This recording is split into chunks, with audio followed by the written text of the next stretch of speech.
বন্ধুরা।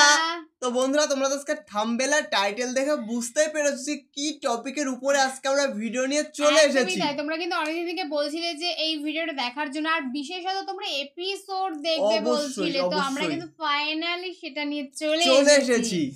তো বলছে যে ইউসুফ জুলেখার পর্ব 1, মানে ইউসুফ জুলেখা মানে পর্ব 1 আজকে আমরা দেখতে চলেছি তোমাদের সাথে। মানে অনেকগুলো পর্বই আছে, তার মধ্যে এটা একদম ফার্স্ট পর্ব। তোমরা অনেক দিন থেকে আমাদের কাছে বলছো এটা দেখানোর জন্য, তো ফাইনালি আমরা চলে এসেছি। আর তোমরা কেমন আছো, কে কেমন আছো অবশ্যই গাইস কমেন্টে জানিও গাইস তোমরা কেমন আছো, তোমাদের ওখানে কেমন বৃষ্টি হচ্ছে গাইস। মানে আমাদের এখানে পুরো ধামাকাদার বৃষ্টি হচ্ছে, বৃষ্টি গরম দুটোই ভালো, কারণ বৃষ্টি যখন হচ্ছে তখনও গরম লাগছে, গরম লাগছে গাইস। টানা 5-6 দিন বৃষ্টি গেল, একদিন রোদ্দুর দিচ্ছে ভাই সাহেব, একদিন রোদ্দুরে পুরো আমাদের অবস্থা খারাপ করে দিচ্ছে। মানে এতটা ওয়েদার এতটা চেঞ্জ হচ্ছে। তা তোমাদের ওখানে ওয়েদার কি কেমন আছে সেটা অবশ্যই জানিও, আর কে এই ওয়েদারে কেমন আছো সেটা অবশ্যই জানিও। কেন গাইস এই ওয়েদারে ভালো থাকতে হবে, এই ওয়েদারে সবাই শরীরটা খারাপ করে, তো অবশ্যই গাইস সবাই সাবধানে থেকো গাইস। তো চলো বেশি কথা না বলে আমাদের মেইন ভিডিও ডিসক্রিপশনে চলে আসবে, প্লিজ গাইস তোমরা ওখান থেকে চেক আউট করে নিও। তো চলো গাইস বেশি কথা না বলে আজকের ভিডিওটি দেখা যাক। খ্রিস্টপূর্ব 1160 অব্দে 1160 ব্যাবেল নামক দেশের দক্ষিণে ফাদ্দান আরাম নামক এক শহর ছিল।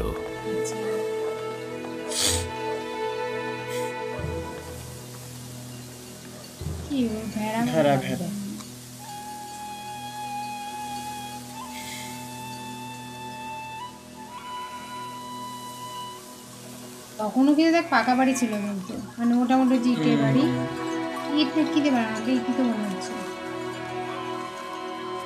মরুভূমি।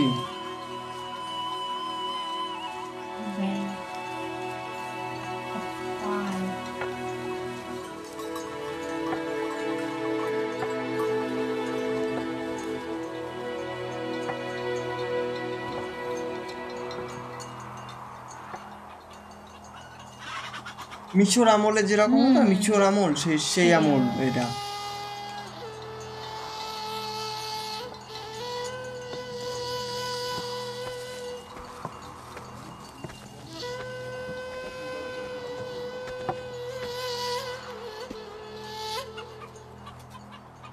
কি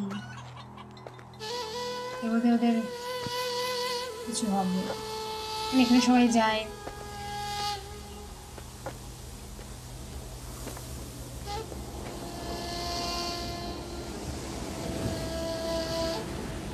এর ভিতরে তো ইয়ে আছে, এই যে হে মহান ইস্তার, হে সকল প্রভুর মাতা, হে আমাদের দয়ালু প্রভু, আমাদের জন্মদানকারী মঙ্গলদাতা প্রভু, এই অবুঝ শিশুটিকে আরোগ্য দান করুন আর তার মা জননীকে আনন্দিত করুন। এই অবুঝ শিশুর মাতা প্রতিজ্ঞা করেছে প্রভু, তোমার দরবারে সে মূল্যবান হাদিয়া প্রদান করবে।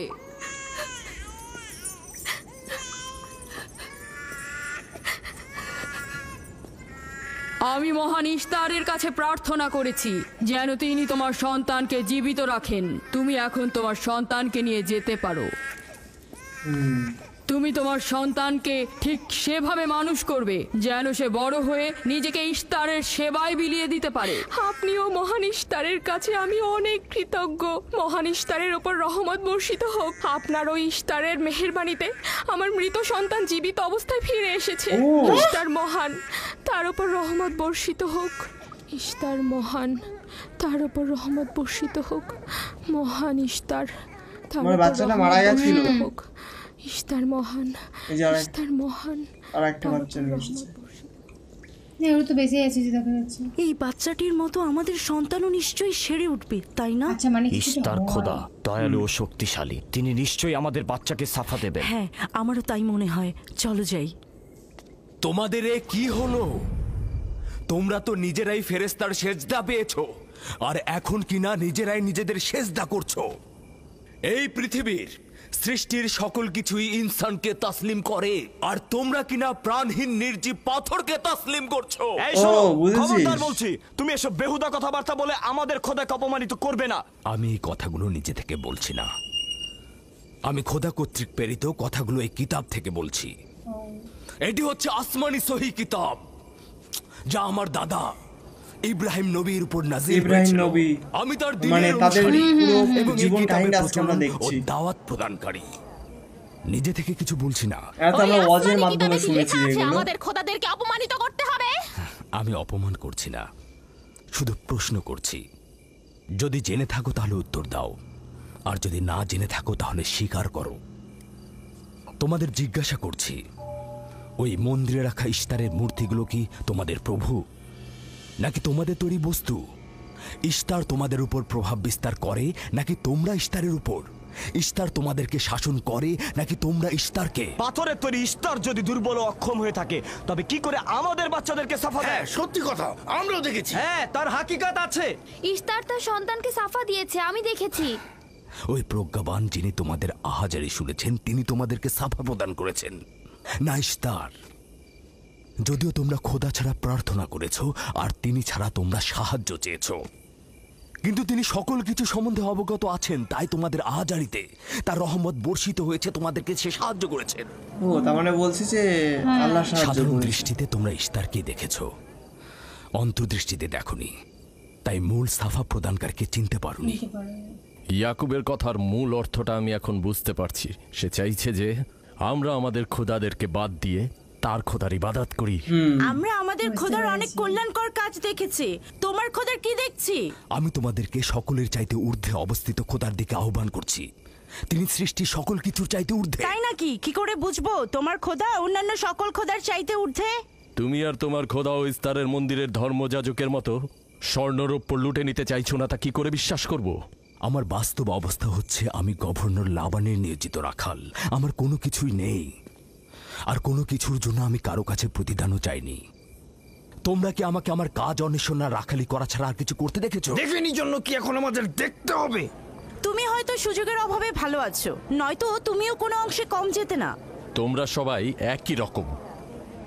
ধর্মকে তোমরা মুখোশ বানিয়ে নিজেদের আখের গুছিয়ে নাও, সহজ সরল মানুষদের ঠকিয়ে তাদের সম্পদের রাজা হও।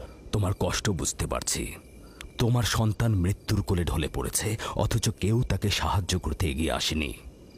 না ইশতার জাদুকর, না ওই মন্দিরের খোদা ইশতার। তাই সকল খোদাকে দোষারোপ করার অধিকার হয়তো তোমার আছে। মন্দিরের অক্ষম ইস্তারের সঙ্গে আমার কোনো কাজ নেই। আমার কথা তোমার না দেখা প্রভুর সঙ্গে। আমরা অনেক ধৈর্য ধরেছি আর অনেক কষ্টও করেছি। এখন আর কোনো নতুন খোদাদের ধৈর্য ধরার মতো অবস্থা আমাদের নেই। আমাদের ধর্মযাজক আসছে, ফারাজ তার কথার শাস্তি পাবে। পালাও ফারিস, তুমি পালাও। ওইদিকে পালিয়েছে। ওইদিকে যাও, ওকে বন্দি করে নিয়ে এসো। দেখো যেন পালিয়ে না যায়। ওকে ছেড়ে দিন, যে ওকে করে মাফ হোক ওকে করে ধরে দিন, নিয়ে ফিরবে। ওকে ছেড়ে দিন, ওকে মাফ করে দিন।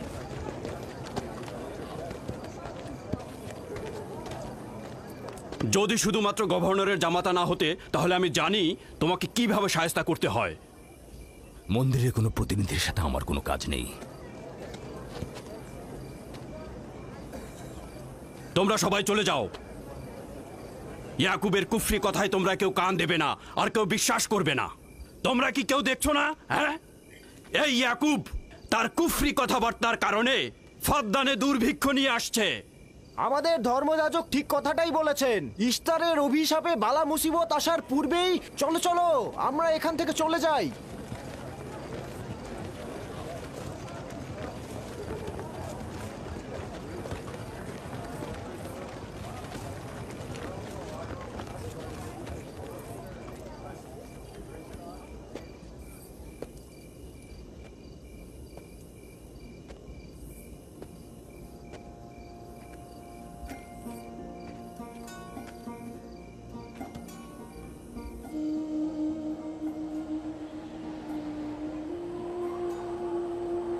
হ্যাঁ, চারপাশে দেখ সমুদ্র। আরে এটা কোথাও মরুভূমি, মরুভূমির মতন তো লাগছে।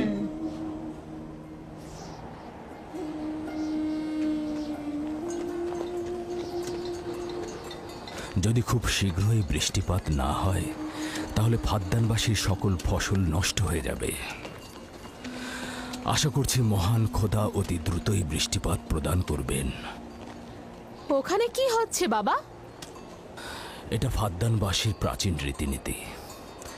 এখানে ইস্তার নিয়ে কেউ কটু কথা বললে তাকে আগুনে নিক্ষেপ করে হত্যা করা হয়, বিচার করা হয় না সে সত্য বলেছে কিনা। ছেড়ে দাও আমাকে বলছি, ছেড়ে দাও আমাকে, ছাড়ো বলছি। হে মহান ছেড়ে দাও। ধর্মগুরু, ওকে মাফ করে দাও, আমাদের উপর রহম করো। আমাকে ছাড়ো, ছাড়ো, আমার কি দোষ? আমি তো কিছু করি নাই। আমি কি বলেছি তোমাদের? আমাকে এভাবে বেঁধে নিয়ে যাচ্ছ? আমাকে ছাড়ো। শোনো, তুমি এখানে ভেড়ার পালগুলো দেখে রাখো, আমি একটু আসছি। ছাড়ো, ছাড়ো, ছাড়ো আমাকে। এই, ছেড়ে দাও, ছেড়ে দাও, ছেড়ে দাও। এই, তোমরা নির্মমতা করছো, তোমরা আমার উপর নির্মমতা করছো। আমাদের রহম করো। ছেড়ে দাও, ছেড়ে দাও। এই, আমার কি দোষ? আমার কি দোষ? আমাকে ছাড়ো, ছেড়ে দাও। এই, তোমরা আমার উপর অবিচার করছো। ওই যে দেখো, ইয়াকুব রাখাল, গভর্নর লাবানের জামাতা। ঠিক করছো না। আমাদের উপর দয়া করুন, আমাদের উপর রহম করুন। কাফের শাস্তি একটাই। ফাদ্দানবাসী, তোমরা যে এখানে রাখো, তোমরা অবশ্যই শাস্তি পাওয়া উচিত। একদম ঠিক না, আমার উপর অবিচার হচ্ছে। আমি কিন্তু আমাকে এভাবে অমানবিক ভাবে পড়ানো হচ্ছে। এটা তোমরা সহ্য করো না, তোমরা জেগে ওঠো। আমাকে বাঁচাও, বাঁচাও ফাদ্দানবাসী, আমাকে বাঁচাও ফাদ্দানবাসী। আমি বলছি আমি কোনো অন্যায় করিনি। অভিযুক্ত ফারাজ ইস্তারের শত্রু ও পাথর দিয়ে ইস্তারকে আক্রমণ করতে চেয়েছে এবং আমাদের খোদাকে অসমর্থ ও নালায়েক বলে আখ্যায়িত করেছে। ফাদ্দান শহরের প্রাচীন রীতিনীতি অনুযায়ী যে আমাদের খোদা ইস্তারকে অবমাননা করবে তাকে অবশ্যই আগুনে নিক্ষেপ করে হত্যা করা হবে। ফাদ্দানবাসী, তোমরা কি এরকম চুপ করে পাথরের মতো আমাকে দেখে যাবে? তোমরা কি কিছুই করবে না?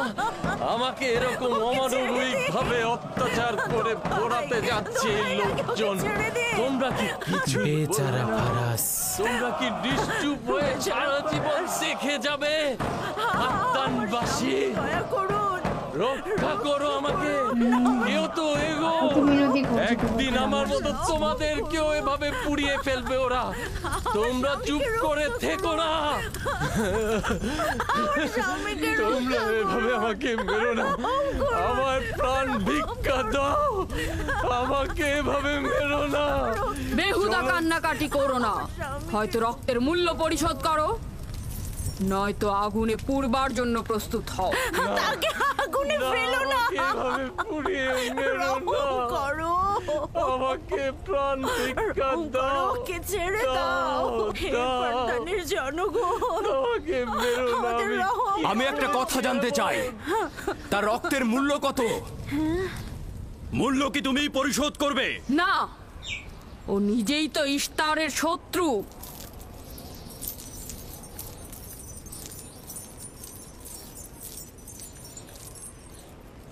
তুমি নিজেই তো ইস্তারের শত্রু।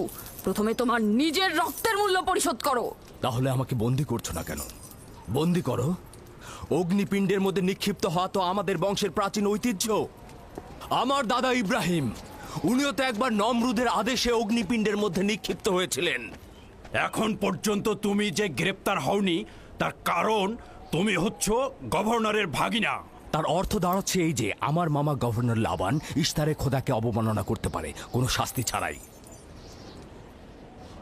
ওকে গ্রেপ্তার করো আর ওর দাদার মতো ওকেও আগুনে নিক্ষেপ করো। বুঝলি তো, সেই লোমো পুড়বে না, এরকম একটা ওয়াজ শুনেছিলাম। ছেড়ে দাও, আমার প্রশ্নের উত্তর দাও, ছেড়ে দাও আমাকে। এখানে কি হচ্ছে এসব?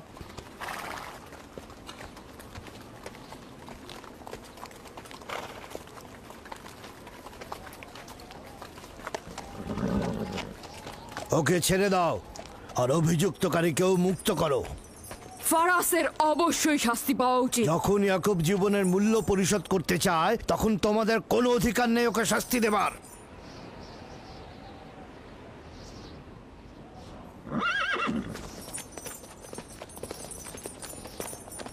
তাকে মুক্ত করে দিন।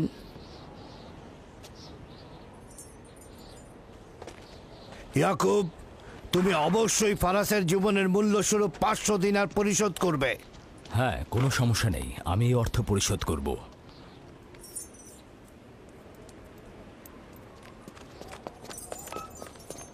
জীবনের মূল্য 500।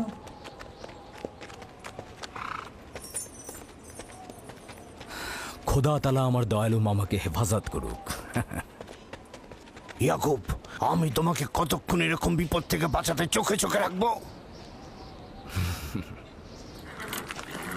মামা বলো না ভাগ্নে।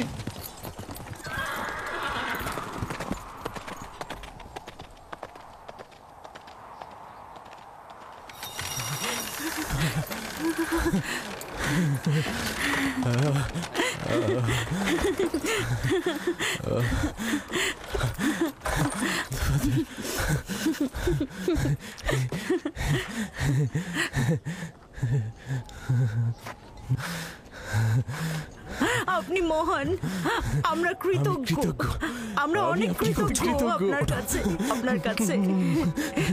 আমার জীবনের মূল্য স্বরূপ যে অর্থ আপনি প্রদান করবেন তার বিনিময়ে সারা জীবন আমি আপনার কৃতদাস হয়ে থাকব। আপনি মহান, আপনি মহান। আপনি ফারাজকে মৃত্যুর হাত থেকে বাঁচিয়েছেন, আপনি আমাদের নতুন জীবন দিয়েছেন। হয়েছে হয়েছে, এবার এসো এসো।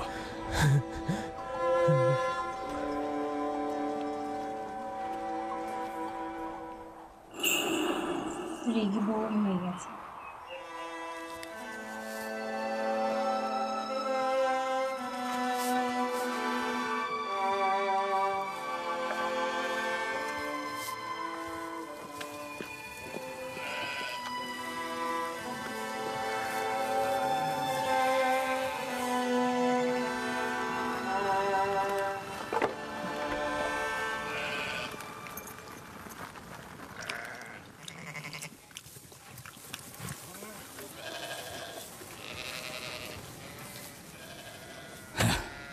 লোকটি আসলেই খুব ভালো, আসার পর থেকে শুধু কাজই করে যাচ্ছে। হ্যাঁ, বছরের পর বছর ইস্তার, ফাদ্দান ও ব্যাবলের লোকজনকে অন্যায়ভাবে কোরবানি দিয়ে আসছে। আজ তোমার পিতার জন্য আমি ও ফারাজ বেঁচে গেছি। আপনি ওর জীবন বাঁচিয়েছেন বলেই ও ইস্তার পূজা ছেড়ে এক খোদার ইবাদতে মশগুল হয়েছে। হ্যাঁ, তা হয়েছে রাহেলা। আসলে যখন সে মৃত্যুর হাত থেকে রক্ষা পেয়েছে তখনই এক খোদায় বিশ্বাস এনেছে। আমাদের মুসাফির কখন পৌঁছবে? খুব শীঘ্রই হে খোদার নবী, বেশি দিন বাকি নেই। বছরের পর বছর তোমার সন্তানের প্রতীক্ষায় রয়েছি। যদি খোদা চায় তো খুব শীঘ্রই এই প্রতীক্ষার অবসান ঘটবে।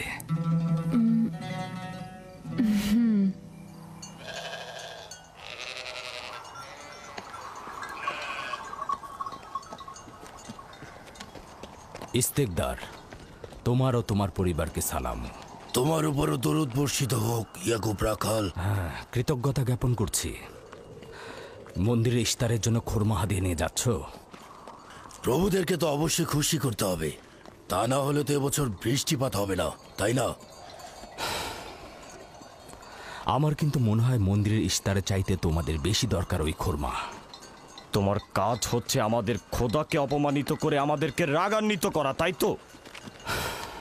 তোমরা কি নিশ্চিত যে ইস্তারের মন্দিরের ওই পাথরের মূর্তিগুলো সত্যিকার অর্থে বৃষ্টি বর্ষিত করতে পারবে? তোমার এসব কুফুরি কথাবার্তার কারণেই আমাদের মন্দিরের খোদা নাখোশ হয়েছে, আর এই কারণেই ফাদ্দানের আকাশে আজ মেঘ নেই। এই ইয়াকুব, ইস্তারের অবমাননা থেকে তুমি নিজেকে রক্ষা করো। চলে এসো, চলে এসো।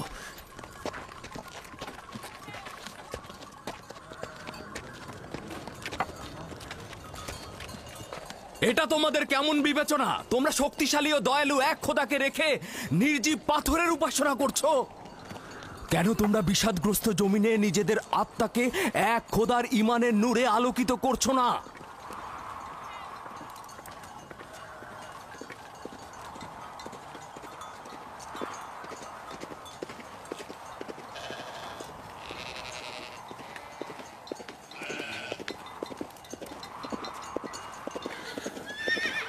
হে মহান ইস্তার ইলাহি, তোমার ফলপ্রসূ এই মন্দিরখানা তোমার শত্রুদের রক্ত দ্বারা পবিত্র করব। শুষ্ক মৌসুমকে এই অঞ্চল থেকে দূর করে দাও। তোমার রহমতের বৃষ্টি বর্ষণ করো। হে মহান ইস্তার ইলাহি, তোমার এই ফলপ্রসূ মন্দিরকে তোমার শত্রুদের রক্ত দ্বারা পবিত্র করব। হে মহান ইস্তার ইলাহি, এই অঞ্চলের শুষ্ক মৌসুমকে তুমি দূর করে দাও। তোমার রহমতের বৃষ্টি বর্ষণ করো। ইয়াকুব আবারও মন্দিরের বিপক্ষে দাঁড়িয়েছে, আমাদের খোদাকে অবজ্ঞা করেছে। বৃষ্টি বর্ষণ করো। হে ইস্তেকদারের সাথে মন্দিরে ঢোকার সময় কথা বলেছে, আমিও দূর থেকে দেখেছি। বর্ষণ করো। হে মহান ইস্তার ইলাহি, ইয়াকুব হাত গুটিয়ে বসে থাকবে না। করো, তোমার দুশমনদের ধ্বংস করো আর ফারদানের জনগণের উপর রহমতের বৃষ্টি বর্ষণ করো।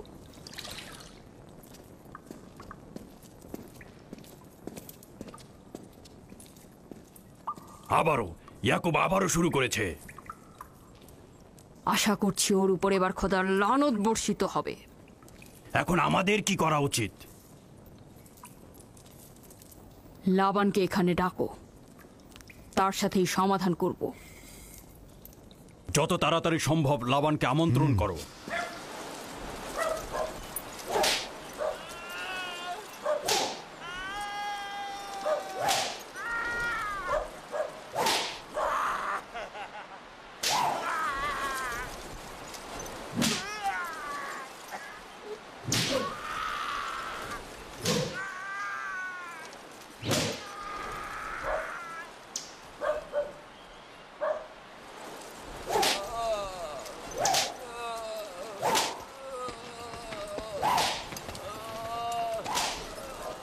জনাবে আলী, ইস্তার মন্দিরের মহান ধর্মগুরু আপনাকে সাক্ষাতের জন্য আমন্ত্রণ জানিয়েছেন।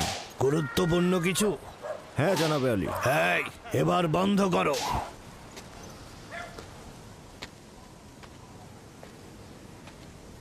তুমি যদি আবারও চুরি করেছো তাহলে তোর আর আঘাতে আর জীবিত ফিরবে না। আমি কথা দিচ্ছি এমন ভুল আর কখনো হবে না। ছেড়ে দাও একে। এসো।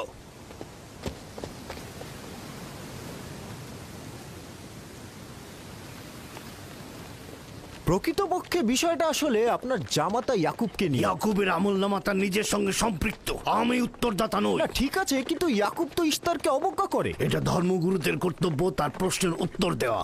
আর যদি উত্তর দিতে সক্ষম না হও তাহলে কেন আমার শরণাপন্ন হও?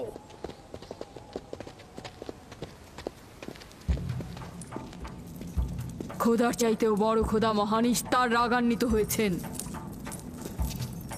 আমি দুর্ভিক্ষ দেখতে পাচ্ছি, যা ফারদানের জনগণের জন্য শুষ্ক মৌসুম আর মৃত্যুর কারণ হতে যাচ্ছে। জনাবে আলী, আপনি একটু অপেক্ষা করুন, আমি ধর্মগুরুকে খবর দিচ্ছি।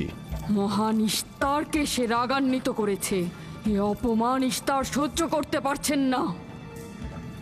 কেউ একজন ইস্তারকে খেপিয়ে তুলেছে। যে মহান খোদাকে অপমান করেছে সে দ্রুতই শাস্তি পাবে। মহান ইস্তার তার বলি চাচ্ছেন। লাবান, কেন তোমার ভাগিনে ইয়াকুবের কুফরি বন্ধ করছো না? তোমরা তো ব্যাবিলনের জনগণের ইমানের মালিক, তার প্রশ্নের জবাব দিয়ে দাও। আমি তো গভর্নর, ধর্মগুরু নই। কিন্তু সে তোমার ভাগিনা এবং তোমার কন্যাদের স্বামী। আমি ফারদানের শান্তি আর নিরাপত্তায় নিয়োজিত, আমার ভাগিনার কার্যাবলী দেখার জন্য নয়। এই কারণেই তাকে শান্ত করতে হবে। সে ফারদানের শান্তি নষ্ট করছে। ফারদানের শান্তি ফিরিয়ে আনতে হবে, তা না হলে অতি দ্রুত ফারদানের বুকে দুর্ভিক্ষ নেমে আসবে, আর এটার দায়ভার সম্পূর্ণ ইয়াকুবের। কি করে করি বলো? ইয়াকুব এখানে ভেড়া রক্ষণাবেক্ষণের প্রধান ব্যক্তি, অর্থনৈতিক চালিকা শক্তিও বটে। আর ও কিনা হয়ে গেল এখানকার বদখদের প্রধান কারণ। হ্যাঁ, কারণ ও এখনো ইস্তারের কুফরি করেই যাচ্ছে। ইয়াকুব তো ব্যাবিলনের খোদাদের উপর ঈমান আনেনি, কিন্তু তারা তো কিছু বলেনি। ব্যাবিলনের খোদাদের প্রতি ঈমান না আনলেও তাদেরকে কখনো অবজ্ঞা করে কথা বলেনি। কিন্তু এখানে তো সে মহান ইস্তারকে অবমাননা করেই চলেছে। তুমি অবশ্যই তাকে শান্ত করবে। অবমাননা করে? অবশ্যই করে। তুমি কি কখনো ভেবে দেখেছো যে ব্যাবিলন রাজ্য কেন তোমাকে নিয়োজিত করেছে? তাহলে এটাও জেনে রাখো কেন আমাকে গভর্নর নিয়োগ করা হয়েছে। উত্তম হলো এটা জানা যে আমি ব্যাবিলন থেকে ফরমান গ্রহণ করি, না তোমাদের থেকে, না তোমাদের ইস্তার থেকে। যদি ইস্তারের মন্দিরের ধর্মগুরু বাবেল এই কথাগুলো তুলে ধরেন তবে কোনো অসুবিধা নেই তো?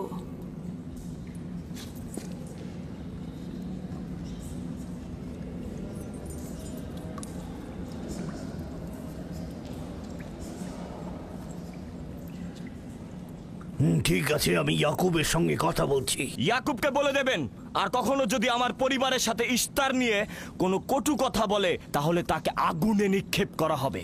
কুকুরের ছানা তার বাবা মার কাছে ঘেউ ঘেউ শেখার আগে নেকড়ের কাছে ছিন্ন ভিন্ন হয়ে যায়।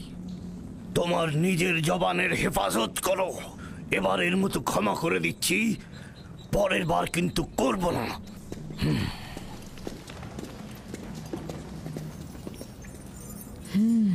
সবাই শুনে রাখো, যদি দুর্ভিক্ষের কারণে আমার ফসল নষ্ট হয় তবে ইয়াকুব আর তার পরিবারের কাউকে আমি জ্যান্ত রাখবো না। দেখা যাক না, একবারই তো কোনো কথা বলে লাভ নেই।